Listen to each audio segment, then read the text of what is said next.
I was really excited to look into writing a history of the Mary Tyler Moore Show when I was interviewing a lot of current female comedians, mostly Tina Fey and Julia Louis-Dreyfus. They all cite the Mary Tyler Moore Show as their inspiration, and I thought, you know, what was going on here that so many women now really looked up to this particular sitcom.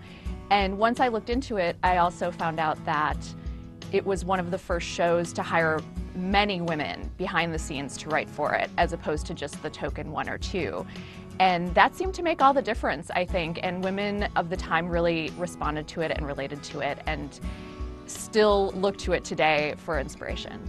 Am I a Mary or a Rhoda is something that often comes up in the course of discussing the Mary Tyler Moore Show. I think we all identified more with one than the other, and I would say that I grew up as a Mary. I was a very good girl, but I really aspired to be Rhoda, and I'm happy to say that I think I grew up to be more of a Rhoda, a little more outspoken. She had great fashion sense, she was really artsy, she was very cool, and I always wanted to be her, and I used to wear headscarves when I was about 5 years old, hoping to someday be as cool as she was.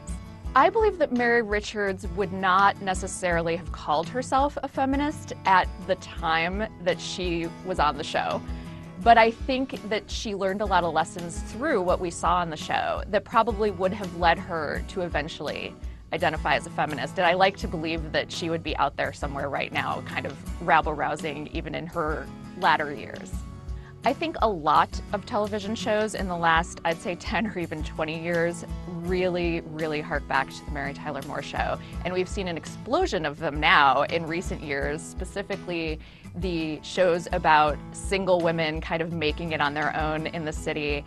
And everything from 30 Rock to now The Mindy Project, I think really reflects that.